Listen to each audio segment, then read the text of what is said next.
What's up? It's your boy B. And it's your boy Chris, and we coming at you with episode 2 of InMySpace. Nah.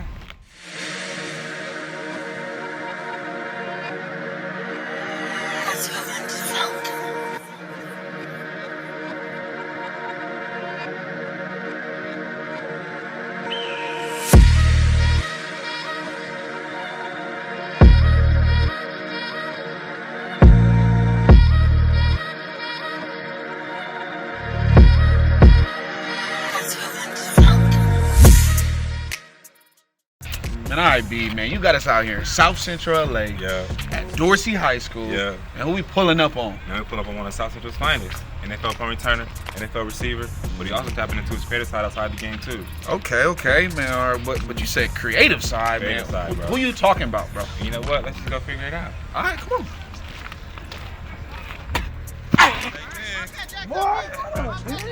Doing it, bro. 1, 2, 3, 4, 3,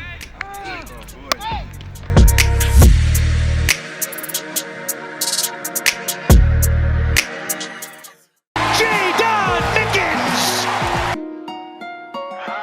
Late at night, pat my eyes up, be city rolling.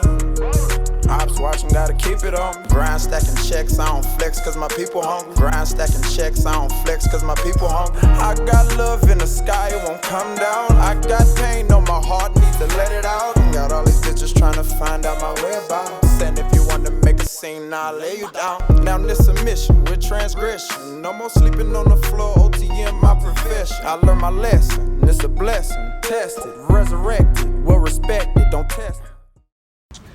All right, so like I told you before, we out here in South Central LA, out here with one of the top NFL wide receivers and punt returners in the NFL, Jaydon Mickens. Man, appreciate you for letting us come out here, man. Man, appreciate y'all having me, man. Yeah, yes, so sir. We're going to start with some basic information. Just kind of like, what's your name, where you come from, a little background on you. Okay, my name is Jaydon Mickens. I come from South Central Los Angeles. Went to Dorsey High School, 25 years of age, shouldn't be 26 years of age in April. Going in my 5th year in the league, and man, just blessed.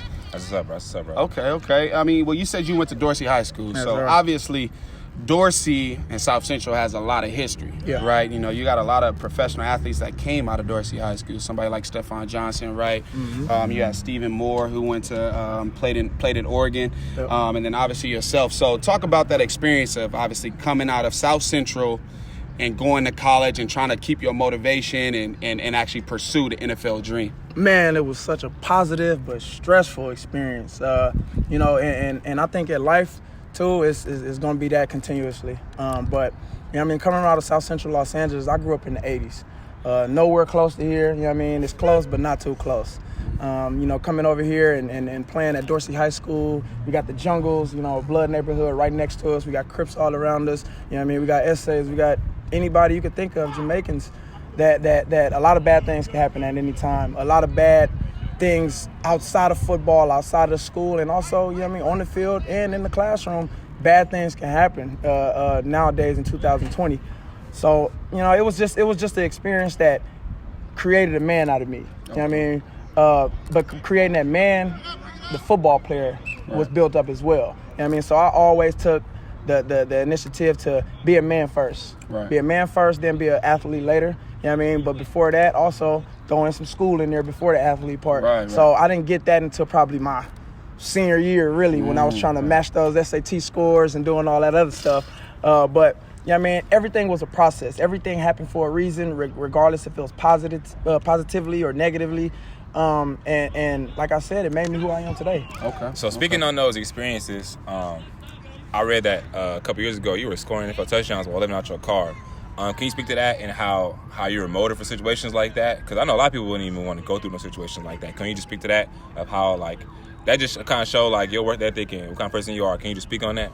Yeah, from the time I was playing football, some people would say, oh, man, you got a silver spoon, a gold spoon in your mouth, no homo. Yeah. But for me, I earned it. You know what I mean? Every time I went out there, you know what I mean, I put my best, you know what I mean, athletic and performance on display, on camera, you know what I mean? And everything that transpired from that, it gained humility. It allowed me to be humble because, you know what I mean, I was always trying to help the next guy, always trying to find a positive way if somebody was getting, you know, bitched at about coaching, not playing well, not playing at all. And, you know, I would try to be that one that, come on, bro, let's keep working, because that'll push me, because I can see somebody that's really going through something that is not a smooth path for them to, boost me up and allow me to be a better person, a better player I can be. So sleeping in my car, that was really the idea of to stay humble, save money. Right. Because a lot of people don't understand that when you go to these NFL teams, you're going, your life is gone. You're picking up everything. If you have a girlfriend, she's going to be out wherever you're at more than the time. Your mom, she's going to be in that state more than the time she's in her own state. So for me, it's like, man, I'm on practice squad at this time. I just came from the Raiders, and I probably going to earn about $70,000, $80,000 on practice squad. If I can save 70 to 80 bands in 6 months and allow me to kick my feet up, kick my mom's feet up, and do different things, to be great and to open up businesses, to get some group homes, to be relaxed until the next season, and I can grind for that. That's what I'll do. But that wasn't the case. I ended up getting active. I ended up balling. I ended up getting a little more than that. And I'm still have the same mindset. When I come to LA, I stay at my mom's crib. If I want to have a good time, I can go, get a hotel and do what I want. But that sleeping in the car, that put that dog in me, that breed. That dog. That put that dog in me. I already had it in me, but that was like, hey, bro, you remember you in Pop Warner when they say, man, go run into a brick wall, and you would just go with no questions asked? That dog, not that, nah, today, I'm going to do some cone drills and I'm going to look sweet doing it with some red tights on. Nah, we're going to get the work in, and we're going to get it in life. We're going to get it in, oh, man, look, this costs this much. I'm sleeping in the car. Now, because it costs that much, it don't cost nothing. Right. So now I got all my money. You know what I'm saying? When you trying to live lavish and doing this, and it starts to run out because you got to keep that lifestyle up. And then I end up getting hurt. Right. So now I have no checks coming in the whole year in 2018. I get signed by the Buccaneers at the end. So that's that dog mindset to stay humble through that. So when I got hurt and wasn't playing the whole year, I was able to keep my sanity. But if I was still that same person that everything good was happening to, I didn't understand any negative things and how to respond to those negative things to make them positive. That's what created that, and that's what allowed me to be here today talking to you guys. Right. Okay. Yeah, and honestly, I appreciate you being so honest about, your background, where you came from, and obviously the struggle as an NFL athlete, as an athlete in general. Having the right mindset is major. But obviously the humble part is something that a lot of the kids that's coming up right now, coming out of high school, going into college, going into the NFL, they lack the humble mindset and the understanding of what it takes to actually be prosperous in the league, right? So, just to step outside of the football a little bit, because obviously we seen what you can do on the field. Beeve told me that you got some other stuff going on as far as music. Okay. Now I don't know too much about it, but you can go ahead and talk to your fans. You can talk to us about it. Tell us what you're working on, what you're doing as far as the music game. Right now, man, I just put, a lot on myself at all times. Because I have my mom, I have a lot of other people. People say, man, I do it for my family. But at the end of the day, I got family that's not really family. Right. You know what I'm saying? Not by blood. Right. So it's like, I have a lot of stuff on my mind. I got a lot of heartbreak on my mind. I got a lot of positive stuff on my mind.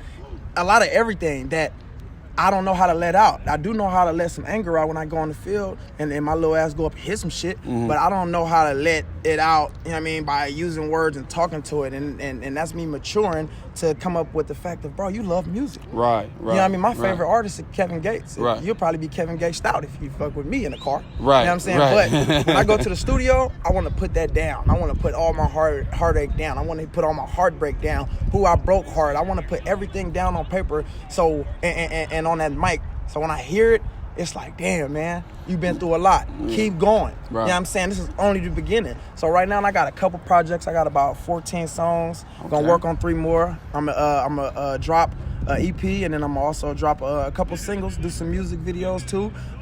Just to, put it out there because it's something I love to do. It's not me trying to get on. It's something I enjoy. I love going in that studio and, learning and doing this. And then I'm meeting such great people, Kevin McCall, G. Perico, Garen, 5-Star. Like, I'm meeting a lot of great people throughout this thing. So, Warren G. So they asked me to come to the studio, and I just could see them in their professional element. Right. And then now that I'm growing and as an artist and having fun with it, that I take more to it now. Right, I'm like, man, the craft, the craftsmanship. But the best thing about it is once I'm not working out, I'm working out. And when I'm not working out, I'm working out. And when I'm not working out, I hit the stool. Right. So my priorities is in line. Right. And then my mindset and being calm and enjoying life is in line. Yeah. So, you know what I mean? I'm trying to just come together as a human being all around. Yeah. But that music is dropping real soon now. OTM, you understand me?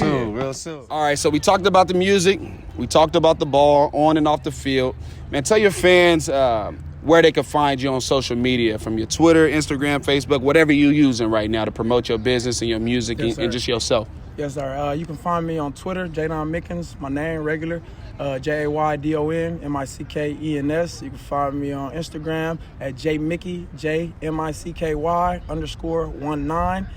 I mean, and Snapchat is 08T5M. You with me? Okay. Yes, All right, B, if you got anything else you want to say, man? Nah, we asked all the questions. Now it's time to get in your space. Let's get it. Hey, let's do it. Late at night, pat my eyes, I be city rolling. Ops watching, gotta keep it on me. Grind stacking checks, I don't flex cause my people hungry. Grind stacking checks, I don't flex cause my people hungry. I got love in Hey, so now we done with the interview. Yeah. Right? Now y'all gonna hop in my space. We're gonna see if y'all can catch a football, but also we're gonna see if y'all can catch a tennis ball too. Okay. You know what I mean, as a professional, this is easy to catch. But what makes it easy is the preparation we have in doing this. So if you can catch a tennis ball, you can catch a football. If you can dodge a wrench, you can dodge a ball. Right. I feel you. So it all mirrors up. So let's get it. Okay, cool. So this is what we're gonna do. We're gonna play a little game. I'm gonna do 3. He gonna do 3. I'm gonna catch 3 with the football. He gonna catch 3 with the football. I'm gonna catch 3 with the tennis ball. He gonna catch 3 with the tennis ball. We gonna see who win. Let's jump in this space. Easy call. In my space, let's get it. Hey, let's get some push-ups, CB. Okay, let's bet it. What you want? 20? 25 on the loser. 25 on the loser. 25 on the loser. Done. What you gonna do, CB? What you gonna do? Keep it close. Alright, it's all good. It's all good. It's all good. Really? It's all good. I'm ready. Put my shit in my zipper. Okay, it's easy. Let's go, B.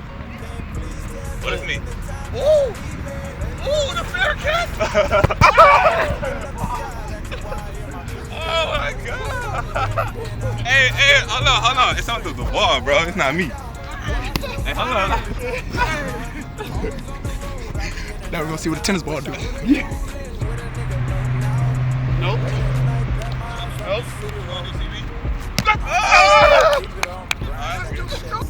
Round 2. Oh, you mother!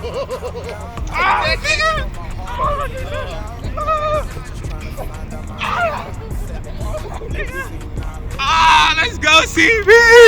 Never run from nothing. I don't never run from nothing. Lift for the pressure. No, that's me. That's me. I'm just nice, you feel me? It's all good. One-handed right here, though. No more beat. I'm in my stance, too.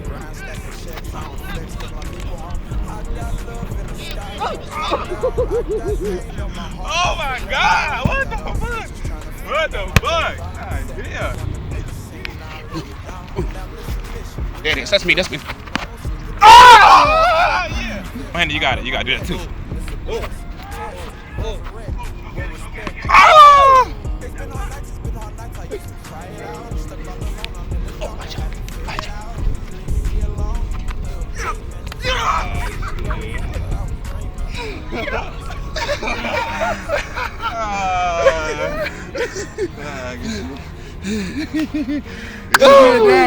I'm gonna knock out my 2-5 right now. That was lovely. I'm knocking out my 2-5. Yeah, come on, get knock those those out. Knock those out. Yes, sir. Knock those out. Knock those out. Knock those out. Knock those out. Knock those out. Knock those out. Yes, sir. Yes, sir. Yes, sir. Yes, sir. Yes. Signing off episode 2. I want to say thank you to my bro. Let me get in your space. Love. It ain't as easy as it look, you feel me? We did it though. Hey, make sure you tune in to episode 3 of InMySpace, all right? Now it's time to get up out my space. Keep it on me. Grind stacking checks, I don't flex cause my people hungry. Grind stacking checks, I don't flex cause my people hungry. I got love in the sky, it won't come down. I got pain on my heart, need to let it out. Got all these bitches trying to find out my whereabouts.